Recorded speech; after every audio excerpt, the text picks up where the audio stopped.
Car crash cases, defective products, dangerous drugs, injuries, and abuse. Across the state of Alabama, the attorneys, proudly sponsored by the law firm of Hollis Wright, are here to serve you. Your tough legal questions answered by our experts. The attorneys with Josh Wright from the law firm of Hollis Wright and host David Lamb. Good evening and welcome into the attorneys. So glad to have you with us this evening. A really interesting topic of conversation tonight. By some estimates, 70 to 80% of Americans are showing up for work today, tomorrow actually. They'll clock in, and whenever they do, they'll show up with a dream, an aspiration for running their own business. A ton of people have business dreams, but how to do that, how to get that business started, our topic of conversation. Would love to have you be a part of the conversation. Ways you can do that at the bottom of your screen. Also, attorneys from Hollis Wright each and every week are standing by live, leading our conversation from the firm of Hollis Wright. Carter, Clay, it seems everybody has a business dream, don't they? Well, that's exactly right. And there are thousands of new businesses that are started each and every year throughout our great country. But unfortunately, there are thousands of businesses each year that fail, that go through bankruptcy, that they shut their doors because for various reasons it just didn't work out. And what we're going to try and do tonight is talk about ways to put yourself in the best position possible to ensure success for you and your business. And for those people that are out there that are watching the show that are thinking, well, I'm not going to ever start my own business, so I'm going to change the channel and tune the attorneys out. Don't do that, because if you have a job, then you are working for somebody who did start a business and that they have an ongoing business. And so some of these points may be germane to everybody that's out there, because you need to kind of know what's going on with the business where you work as well. And so that's really what we're going to tackle tonight.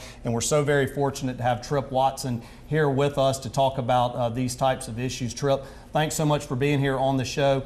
Tell the viewers a little bit about you personally, professionally, and about how you got involved in this legal area. Yeah, so like a lot of entrepreneurs, I started my own business because of a passion. So I guess you could say I was kind of born into entrepreneurship. My family, my dad had started his own business, my grandmother started her own business, and about half of my cousins have all started their own businesses. And so that's the household that I was grown up in, I was raised in. And almost guilted into starting your own business. A little bit, actually. So, you gotta bring it. Yeah, so unlike a lot of folks that went to law school just for various reasons, I went in with a specific purpose. I wanted to start my own law firm that worked with entrepreneurs and small business owners. So that was kind of why I went that route. Okay, well that's great. And so are you dealing with individuals strictly who are thinking about starting their own business? Do you also work with individuals who have started their own business and sort of keep your hands on the business and kind of monitor it to make sure they're continuing to comply with state and federal laws and rules and those types of things? So I tell folks that I handle businesses from startup to shutdown.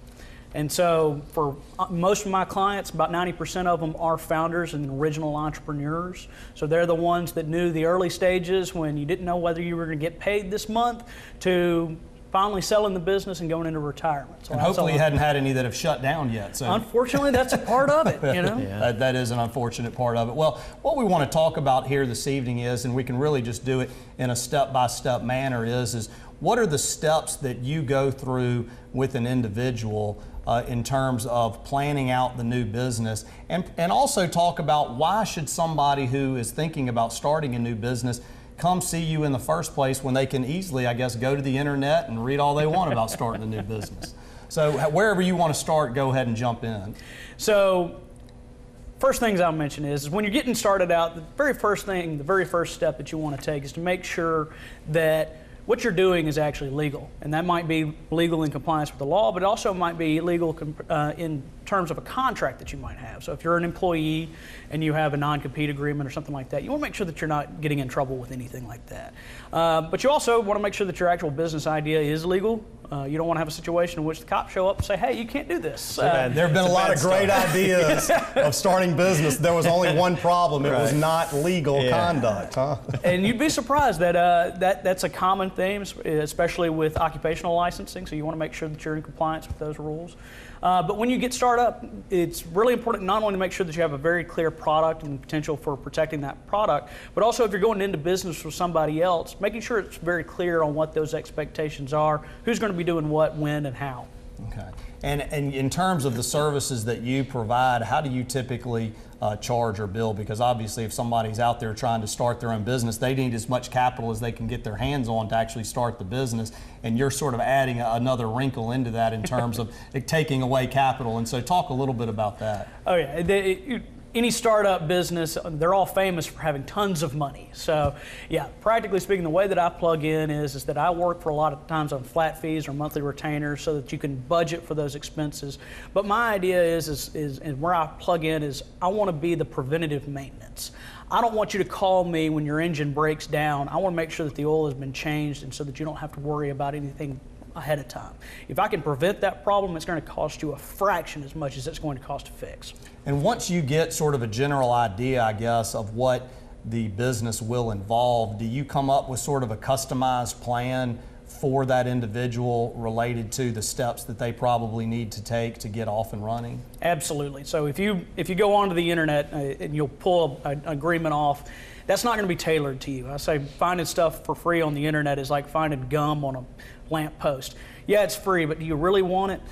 Because it's not really going to be tailored to the way that you work. If you sell a product or sell a service, or you do both, there's two different ways that those are treated, and you got to make sure that you're protected on that. So it's important to make sure that you have something that reflects your business that actually protects you. Time for us to already step aside and take our first break of the evening. We're going to pick up right here whenever we get back our first break of the evening. As we step aside, a couple of reminders how you can join our conversation. Also, find the firm on Facebook, search out Hollis Wright. You'll find them there, as well as on Twitter at Hollis_Wright. We're talking business on The Attorneys tonight. Stay tuned. We're coming right back.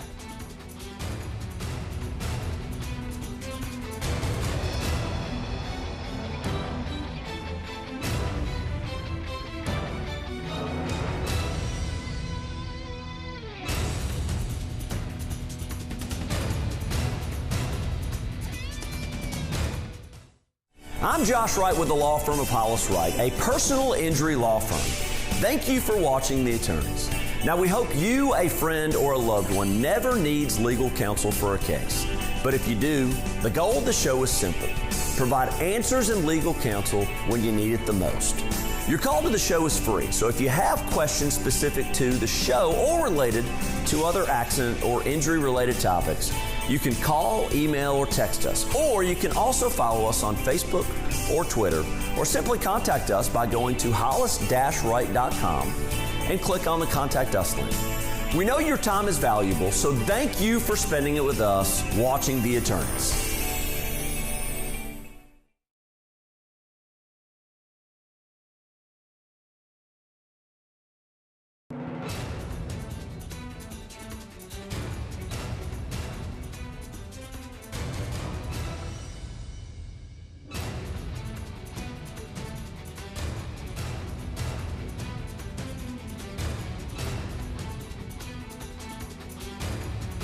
We're taking care of business tonight on The Attorneys. Welcome back in. Thank you so much for being with us. If you'd like to join the conversation, ways you can do so at the bottom of your screen, and attorneys from Hollis Wright standing by live right now all during the show. Carter Clay is leading our conversation. A neat contest we have in the middle of, actually announcing the big winner of this tomorrow, giving away 4 tickets, 2 sets of 2 tickets to the big game whenever Alabama travels to Auburn to take on the Tigers. That's right. I'm really looking forward to it. We're going to do the drawing tomorrow. It will be on Facebook Live. Great opportunity, and the last opportunity for anybody watching here this evening to enter the contest. So don't delay, because the drawing will be tomorrow. But this is sort of a neat contest that we're doing to give back to the viewers and say thank you for watching and supporting The Attorneys. And it also gives us an opportunity to connect with people out there that support the show through Facebook, because there is a wealth of information that we put on our Facebook page each and every day along a weekly basis that provides the viewers with additional legal information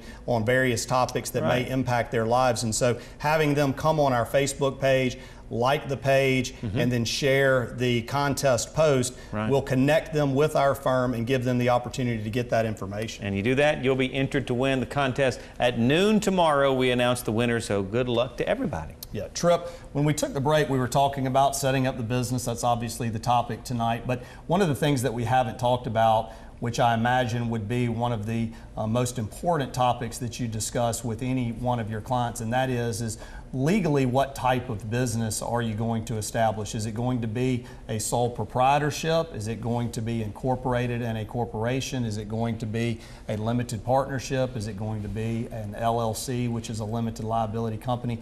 Let's talk about the pros and cons of those different types of legal entities and kind of how you advise clients in that regard.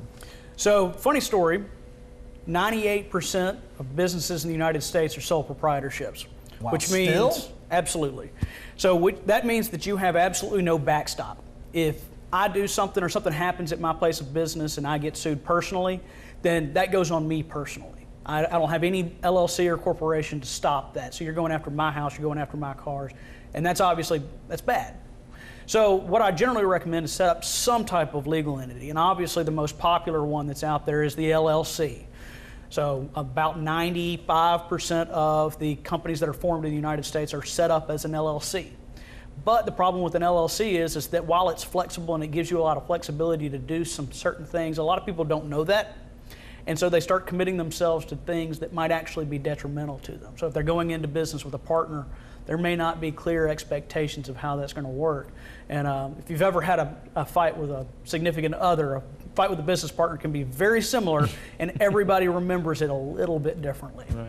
Yeah. Well, and then talk about the advantages of the limited liability company, or the LLC, versus a sole proprietorship. One of which is that you limit your exposure to liability. In other words, if you engage in some type of wrongful conduct and somebody else is injured and they sue the LLC or sue you, I guess, it's limited to the company if you're acting in the line and scope of the employment. They can't get to you individually. Absolutely, and we say wrongdoing as attorneys, but a lot of times people feel like they haven't done anything wrong. Maybe somebody just slipped and fell, and it was what we would consider an accident. But in the law, that's negligence, and you can have liability personally for that. And so you could end up getting sued and having a judgment against you for somebody else's medical expenses for something that you didn't think was necessarily your fault, but now it's closing your business, it's taking your house, it's taking your car. Can I ask, because it's interesting you talking about the partnerships, because folks with a business idea, man, it's like falling in love. You know, they're fired up. All they see is, all the ton of money they're going to make and the fun they're going to have. But with partnerships, it seems like a part of your job is not really to throw a wet blanket on it, but just to make sure that they're thinking kind of holistically and protecting them. Kind of I would think, would come in and kind of take the emotion out of it. Let's make sure that you're protected and your house is protected and all of that sort of thing. Is that kind of where you come in oftentimes? Absolutely. For instance, when you're buying a car, you buy insurance on the car. Right. It's your baby, it's your car, you're buying it, but there's a chance that somebody else might hit it. Well, you got to be prepared for the worst. And so if you're going into business with somebody else, nobody wants to talk about the business prenup, the operating agreement, or the partnership agreement. But you have to have that in place, because if you get into a dispute, and everything might be great now, but if you get into a dispute, how are you going to handle that? Right. If you have a tie, you're a 50-50 owner, how you break the tie. All those are issues that you need to address while everything's good, because trust me, you're not going to be able to resolve them when they're bad. And what types of things, because there is a concept out there called piercing the corporate veil. So if you set up a corporation or you set up an LLC, it's not an absolute 100% guarantee that the owners or shareholders will be protected from personal liability. Talk a little bit about the pitfalls and things that people need to be aware of in order to ensure that they are protected by that LLC identity. So the scariest thing that's for any business owner is the idea of piercing the corporate veil. I set up this business, it's supposed to protect me, and then it doesn't. And there's ways that you can avoid that. The most common way is to make sure that you've actually legally set up your business. There are multiple steps that you have to follow in order to make sure that you're in compliance. And one of the most routine ways is setting up an LLC that doesn't have an operating agreement. You're required by law to have an operating agreement. And if you don't have one, then technically your LLC is not a properly formed LLC. We'll pick up right there if you guys want to. Got to take our second and final break of the evening. We've got one more segment remaining. If you want to join the conversation, now is the time to take advantage of that. Stay tuned. More of the attorneys coming right up.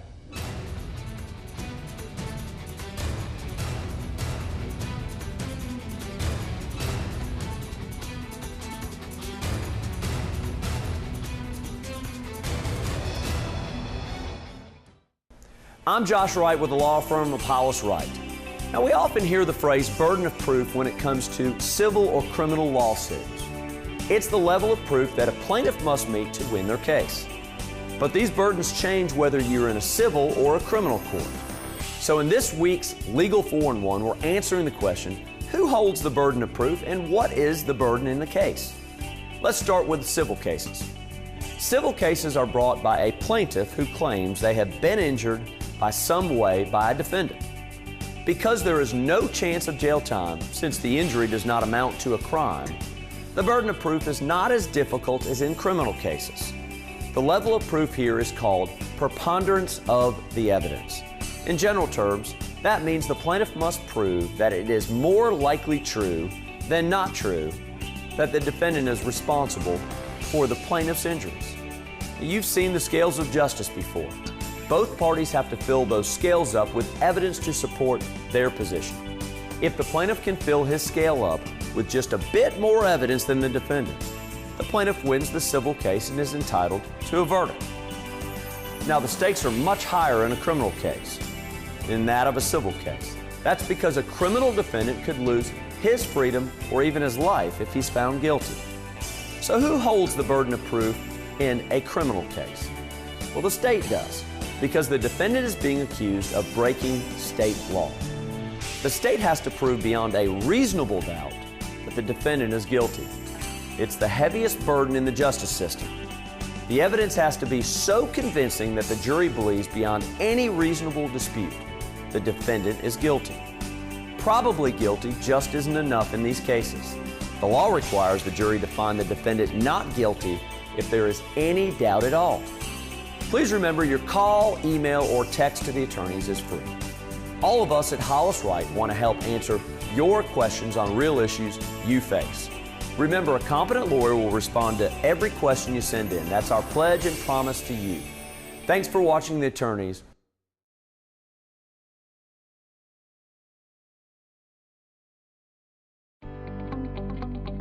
It's common for a potential client to ask, there are many great firms out there. What separates Hollis Wright from other law firms?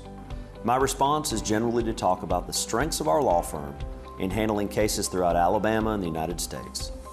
That we've recovered through verdicts and settlements, hundreds of millions of dollars for our clients. That we have financial resources to hire any required expert and to take their case all the way to trial, even if it costs us hundreds of thousands of dollars to do so.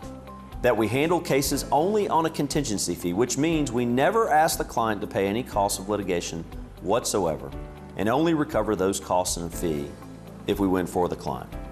That we have a staff of more than 20 employees that help us litigate cases from start to finish. That we've had a television show on NBC 13 for 6 years that answers thousands of questions to citizens for free each year. But what I've learned in the last 20 years as a trial lawyer is that clients want more and deserve more than all those things. Those things are expected of each law firm they consider. So with that wisdom, what I tell clients now is simply this. We are a family-oriented practice at Hollis Wright, just like their own family. That we are a team-oriented group that engages in team-building exercises and team-building events because it helps our clients win cases. That we are dads and moms and brothers and sisters. That we are former Alabama trial lawyer presidents. That our bedside manner is second to none. So what really separates our firm from others? We're balanced and well-rounded, and as such, we relate to people not just as lawyers, but as compassionate human beings. Human beings that know what it's like to face a day in court. We are advocates, we are compassionate, we are tireless. We are, simply put, Hollis Wright.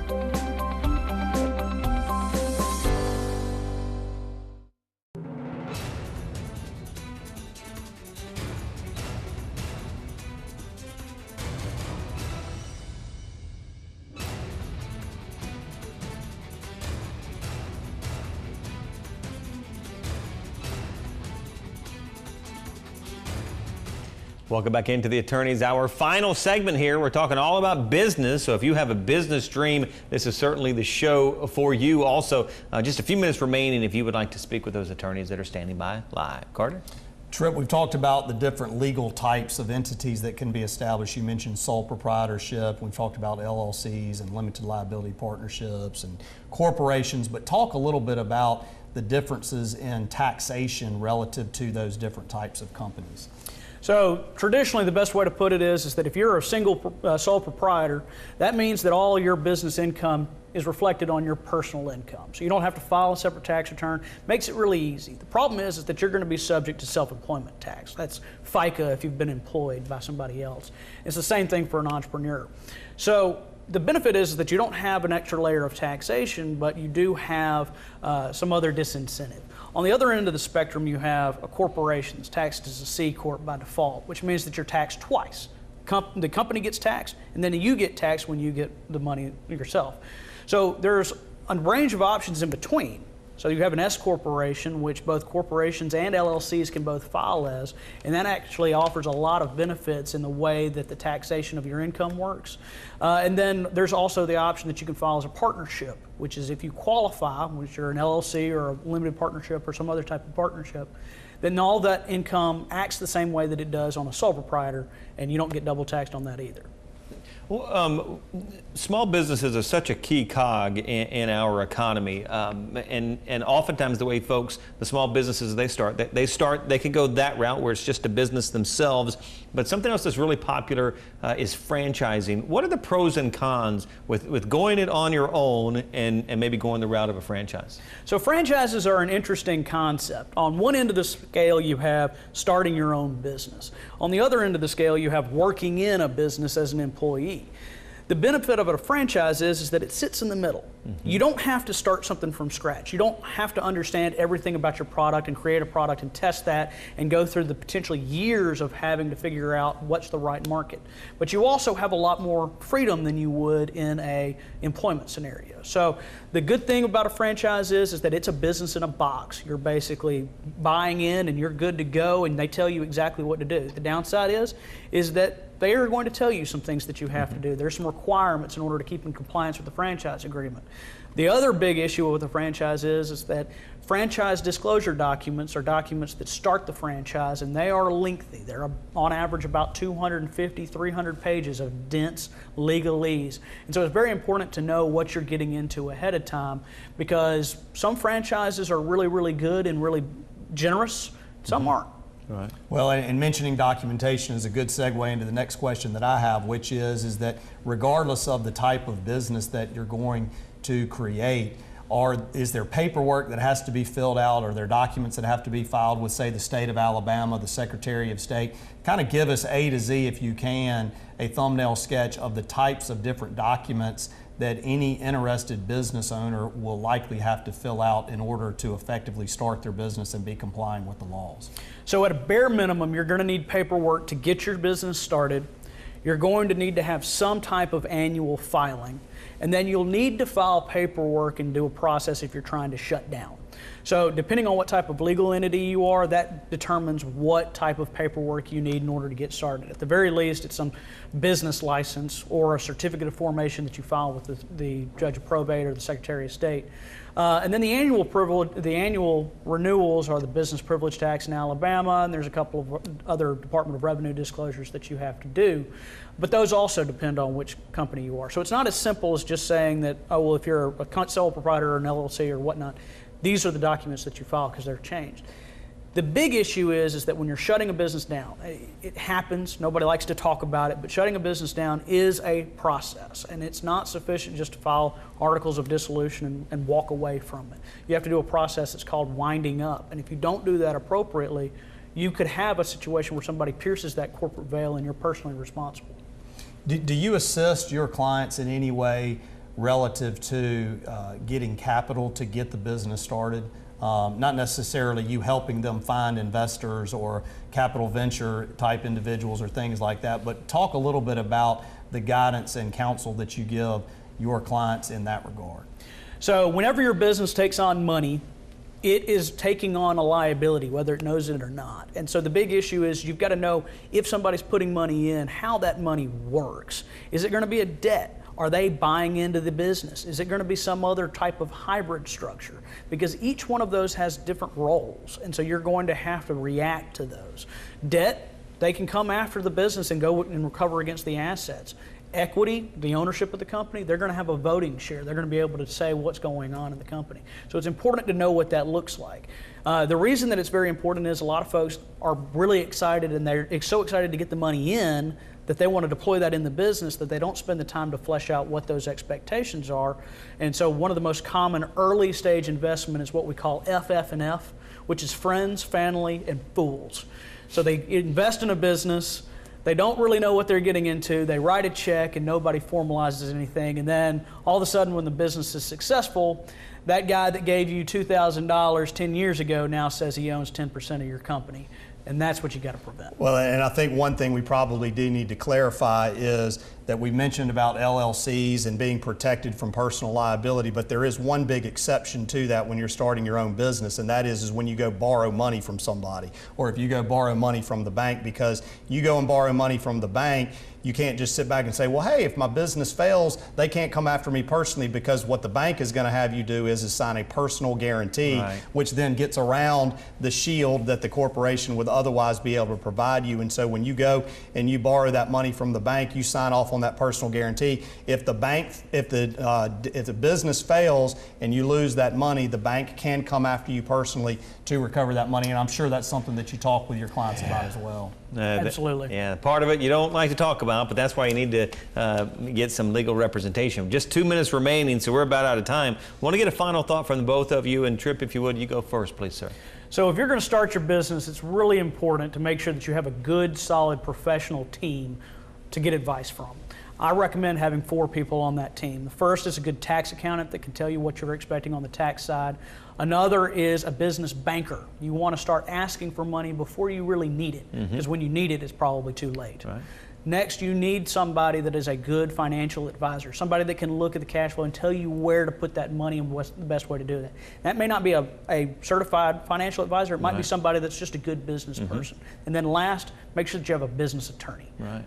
Yeah. Well, that's excellent advice right there. And David, as we talked about at the outset, this can be a very exciting time for anybody who wishes to start their own business. But as I think we've all seen here tonight, there are some complexities associated with starting your own business. And if you do your homework and you do your due diligence on the front end, and you hire somebody like Tripp to help take care of the paperwork and put a customized plan together for you and your business, it's going to go a long way towards having success. Save a lot of headaches. Tripp, appreciate you being with us tonight. Thank you. Hopefully this did a lot of good. Hopefully you got a lot out of it. Thank you so much for being with us. As always, we're so grateful that you join us each and every Sunday evening. We're going to get back together once again next Sunday. A reminder, join us tomorrow at noon live on Facebook. Just search the term Hollis Wright. You'll find the Facebook page. Give it away 4 tickets to the big game whenever Alabama travels to Auburn. Thanks so much for being with us. We'll see you next time right here on The Attorneys.